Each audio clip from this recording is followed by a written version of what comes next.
আহিরির চাল ভেস্তে দিয়ে প্রতিযোগিতায় জিতে একলব্যর মন জিতল রাঙা। সম্পূর্ণ জানতে ভিডিওটিতে একটি লাইক করে দেখতে থাকো। গল্পের শুরুতেই দেখা যায় যে রাঙা বাড়ির সবাইকে না জানিয়ে মাঝরাতে বেরিয়ে গেছিল। এরপর যখন বাড়ি ফিরেছে তখন একলব্য, প্রমিতা, এমনকি ময়না সবাই মিলে ছেঁকে ধরেছে। তখনই রাঙাকে জিজ্ঞেস করা হয় রাঙা কোথায় গেছিল, কিন্তু রাঙা কোনোভাবেই সত্যিটা বলতে চায় না। তাই রাঙা বলে সে আইসক্রিম আনতে বাইরে গেছিল।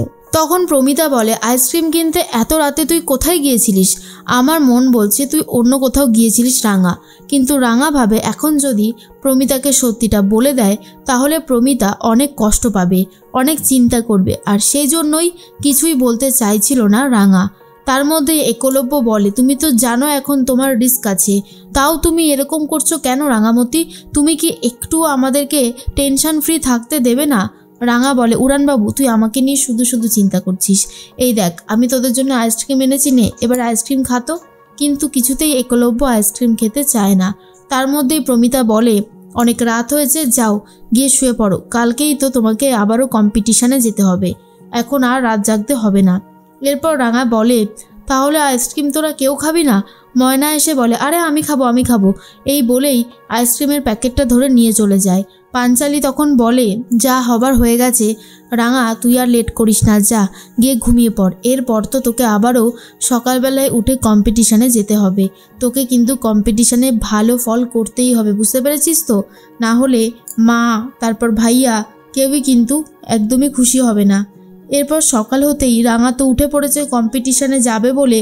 প্রমিতা সকাল সকাল পুজো দিতে থাকে আর বলে, ঠাকুরের কাছে প্রার্থনা করছি যাতে তুই জিতে ফিরতে পারিস, কারণ আমি সবসময় চাই তোর যাতে জয় হয়, তোর যাতে কোনো ক্ষতি না হয়, শুধু এটুকুই চাইবো যত তাড়াতাড়ি সম্ভব তুই জিতে ফিরে আয়।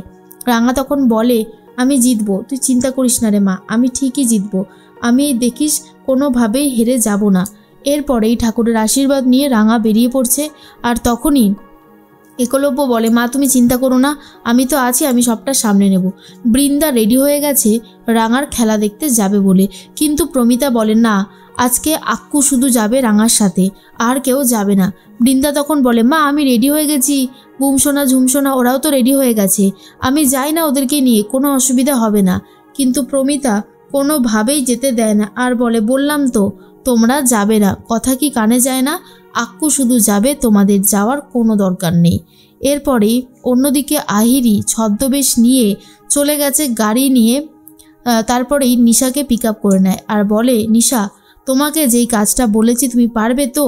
নিশা বলে, আমি চেষ্টা করে দেখতে পারি, জানি না কতদূর কি করতে পারবো, তবে আমার খুব ভয় লাগছে, যদি আমি কোনো কেসে ফেসে যাই তখন কি হবে?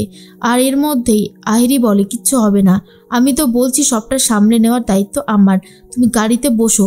এরপর গাড়িতে বসে সোজা নিশাকে নিয়ে চলে যায় সেই জায়গাটাতে যেখানে কম্পিটিশানটা হবে। এরপরেই আক্কুকে বারবার করে বলে দেয় প্রমিতা যাতে একদম নজর রেখে দেয় রাঙার উপর, যদিও এটা অনেক বড় একটা চ্যাম্পিয়নশিপ আর এখানে কড়া সিকিউরিটি থাকবে, তবুও রাঙার শত্রু যে হারে বেড়েছে, যদি কোনো ক্ষতি হয়ে যায় তাই জন্যই আগে থেকে আক্কুকে বুঝিয়ে বলে দিয়েছে প্রমিতা।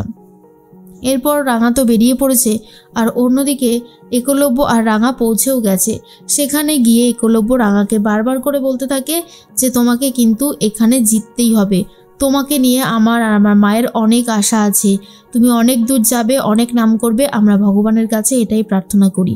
এর মধ্যেই প্রমিতা চিন্তা করতে থাকে আর তখনই বৃন্দা বলে, মা আমরা যাই না, আমরা গিয়ে একটু রাঙার খেলাই তো দেখব। কিন্তু প্রমিতা কোনোভাবেই যেতে দেয় না। এদিকে আহিরি নিশাকে এমন একটা জায়গায় নিয়ে গেছে যেই জায়গাটাতে খেলাটা হচ্ছে তার উল্টো দিকের একটা বিল্ডিং রয়েছে, আর সেখানেই নিশার জন্য ব্যবস্থা করে রেখেছে আহিরি, যাতে নিশা সেই জায়গাটা থেকে তীর ছুটতে পারে আর রাঙা যাতে একদম শেষ হয়ে যায়। তখন আহিরি বলে, নিশা তোমাকে ঠিক কী করতে হবে বুঝতে পেরেছো তো? নিশা খুব ভয় পাচ্ছে, কিন্তু তবুও রাঙাকে শেষ করতে মরিয়া হয়ে গেছে নিশা। এর মাঝখানে একলব্য বলে, আমি সব সময় তোমার ওপর নজর রেখেছি, তুমি রিল্যাক্সে খেলো, কোনো ক্ষতি তোমাকে আমি হতে দেব না। এরপরেই ফোন করেছে পাঞ্চালি আর বলে, দেখ না ওই দুজন খুব বায়না করছে, কি করি বলতো?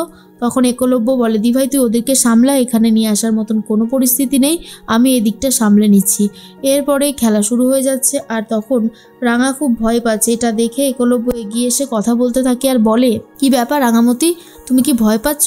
রাঙা তখন বলে, খুব ভয় লাগছে রে উড়ানবাবু, এখানে সব বড় বড় মানুষজন এসেছে, ওরা নিশ্চয়ই খুব ভালো তীর ছুটতে পারে রে। তখনই একলব্য বলে, বাবা তুমি যে ভয় পাচ্ছ এটা আমি ভাবতেও পর্যন্ত পারছি না। রাঙামতি নাকি ভয় পাচ্ছে, আমি তো জানতাম রাঙামতি খুব সাহসী আর খুবই ভালো তীর ছুটতে পারে। রাঙা বলে, সে তো আমি পারি, তবুও একটা ভয় যেন থেকেই যাচ্ছে। এর মধ্যেই সেই জায়গাটাতে চলে গেছে নিশা, যেখান থেকে তীরটা ছুড়বে, আর সেখানে স্পষ্টভাবে রাঙাকে দেখা যাচ্ছে আর বোঝা যাচ্ছে রাঙার উপরে বেশ বড়সড় অ্যাটাক করতে চলেছে নিশা। কিন্তু রাঙাও তৈরি আছে সমস্ত প্ল্যানকে ভেস্তে দিয়ে প্রতিযোগিতায় জিততে।